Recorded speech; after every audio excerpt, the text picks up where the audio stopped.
Est-ce que vous jouez avec les mots d'une manière plus libre dans un environnement magique et merveilleux? J'avoue ne m'être jamais posé la question, donc je demande 5 minutes de réflexion et je passe la parole à quelqu'un d'autre.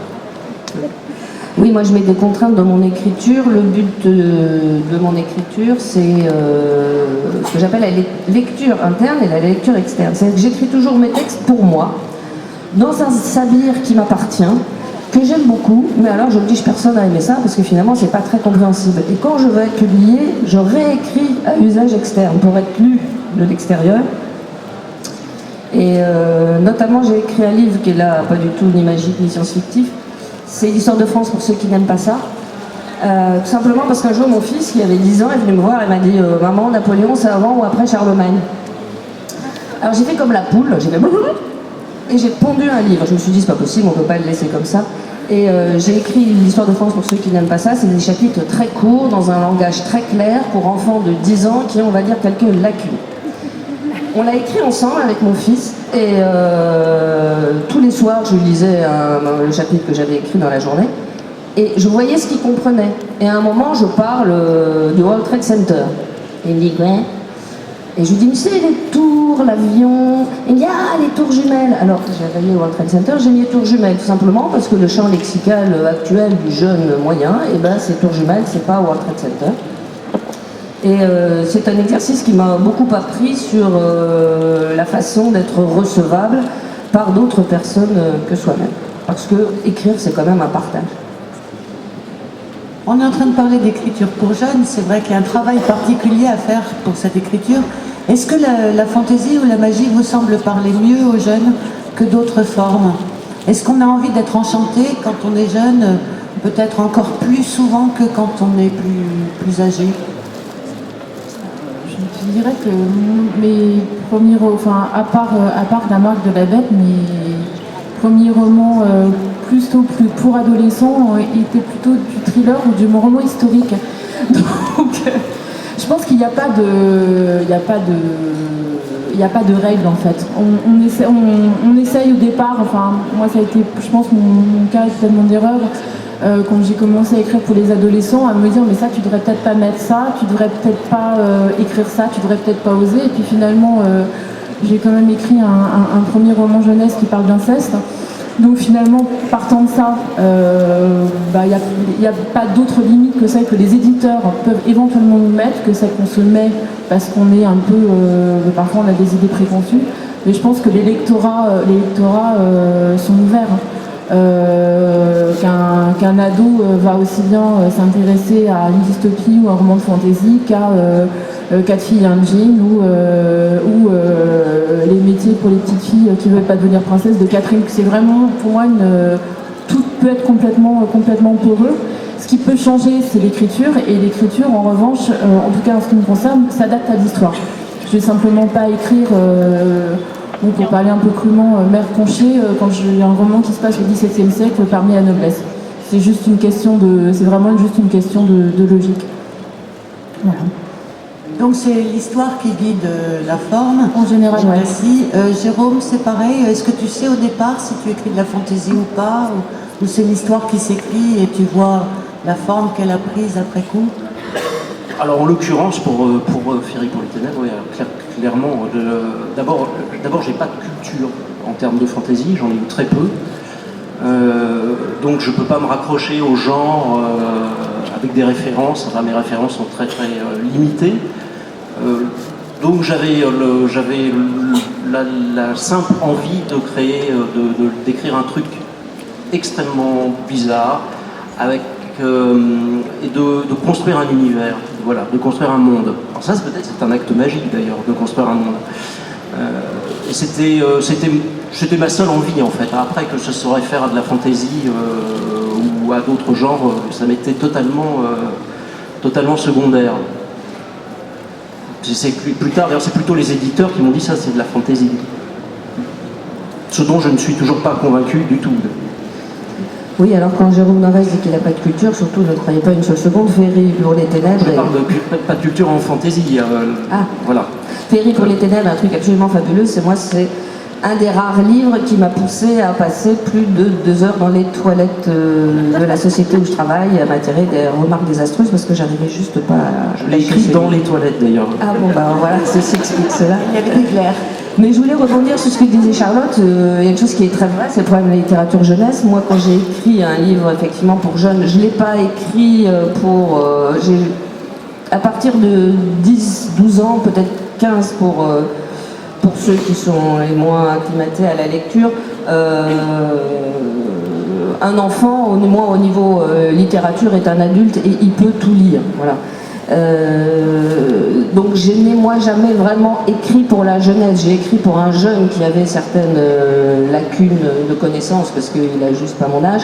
Mais j'ai adapté mon vocabulaire à sa génération, mais j'ai pas eu l'impression de simplifier pour m'adresser à quelqu'un d'un peu limité. Mais par contre, effectivement, comme le dit Charlotte, il y a la limitation, elle ne vient pas des enfants, elle ne vient même pas des parents, elle vient des éditeurs. Et je sais que dans mon livre sur l'histoire de France, je devais être publié en jeunesse, et on m'a dit c'est très bien, mais il faut enlever ce qui gêne les enfants, donc tous les morts, tout le sexe. En histoire de France, vous enlevez les morts, vous enlevez le sexe, il reste l'introduction et le mot fin. Ouais, voilà. Donc j'ai pris mon petit manuscrit et je suis allée me faire publier ailleurs qu'en littérature jeunesse. Or moi, quand je le lisais à mes enfants, ils adorent les histoires d'enfants morts, de poisons, de couteaux, ils en redemandent au contraire, il a fallu que je limite. Donc là, je crois qu'il y a vraiment un point de vue de l'éditeur sur son travail, tout simplement parce que l'éditeur a une responsabilité. La littérature dite jeunesse obéit à certaines lois et lui-même est tenu de se conformer au règlement. À mon avis, tu es mal tombé quand même, parce que, évidemment, tu as écrit un livre avec une vocation pédagogique. C'est ton erreur. Il ne faut jamais toucher à la pédagogie quand on écrit en jeunesse. Quand on fait du roman, je ne sais pas ce que tu en penses, Charlotte, mais moi, on me fout une peine, c'est royal, quoi. Je peux mettre des scènes de nécrophilie si j'ai envie, je l'ai fait d'ailleurs dans mon dernier, et ça va, quoi, je ne subis pas les foudres de la censure. C'est plutôt de la nécrophilie romantique. Hein. Si on parle de brainless, c'est plutôt La nécrophilie. romantique. Mais la nécrophilie, c'est romantique, C'est aussi bon que les approches rationnelles de la magie. Écoute, moi jusqu'à présent, en matière de roman, j'ai jamais eu de soucis. Après, je travaille avec plusieurs éditeurs. On va dire qu'il y en a qui sont très frileux. Dès qu'effectivement tu commences à vouloir prononcer le mot sexe, ou mort, ou sens. Bon, après, c'est des questions de discussion. Mais globalement, voilà, avec le SMI, j'ai jamais eu de problème. Je vais essayer de mettre de la nécrophilie d'ailleurs dans le prochain. Oui, on pourrait faire une anthologie. Anthologie de la nécrophilie pour adolescents. Avez-vous, Catherine ? Nous voyons apparaître des thèmes insoupçonnés. Vous êtes tous les trois aussi des lecteurs et des amateurs de science-fiction, je crois. En tout cas, une des caractéristiques du genre dont on parle souvent du point de vue de l'écriture, c'est tout ce qu'il faut s'imposer comme contrainte en termes de cohérence interne du récit. C'est ce dont Catherine parlait un petit peu tout à l'heure.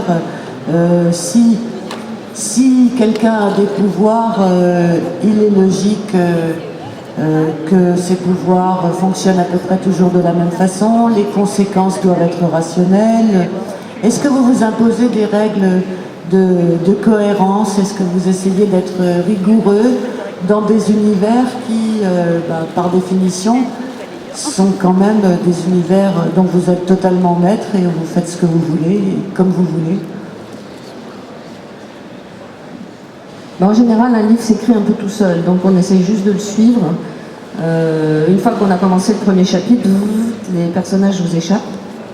Donc ils ont leur propre cohérence. Et la difficulté, c'est de les accompagner, de ne pas les laisser faire totalement n'importe quoi, mais surtout de ne pas leur couper les bras et les jambes, sinon on se retrouve littéralement à les manipuler un cadavre qui n'a plus de cohérence interne. Donc je dirais qu'une fois que vous avez bien planté votre personnage, que vous avez rédigé strictement pour vous-même toute sa biographie, et qu'il a acquis son caractère, ses limitations et ses espoirs, il suffit de le laisser se débrouiller sur la page blanche.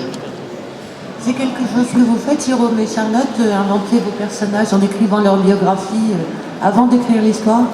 Non, mais par contre, à partir du moment où on a un rapport intime avec son récit, on n'a pas de problème de cohérence. si on est avec son récit pendant plusieurs mois, on s'embarque dans un truc quand même, hein, quand on se lance dans une écriture. Si on est proche de son récit, proche de ses personnages, voilà, pendant plusieurs mois, si on pense à eux le soir, si pourquoi pas on rêve d'eux des fois, si on discute d'eux, etc. La cohérence, elle se construit de fait, même dans les univers les plus incohérents possibles. Alors, j'ai peut-être une approche du coup vachement plus presque universitaire. Alors je sais pas si je le referais, mais je sais que pour l'archipel des Numinés, j'avais quand même un plan qui était très détaillé. Je m'étais pris plein de notes avant pour justement avoir un univers cohérent avec une magie qui est à peu près cohérente, qui au départ était religieuse, et puis je dois avoir un problème avec la religion parce qu'au fur et à mesure j'évacuais tout ce qui était à peu près censé être logique. Après je dirais que c'est une question d'ajustement, que effectivement c'est un moyen terme entre l'histoire qu'on a envie de raconter et finalement la direction que prennent les personnages. Et ce que disent Catherine et Jérôme est vrai, c'est qu'on on n'a aucune raison de leur couper les ailes.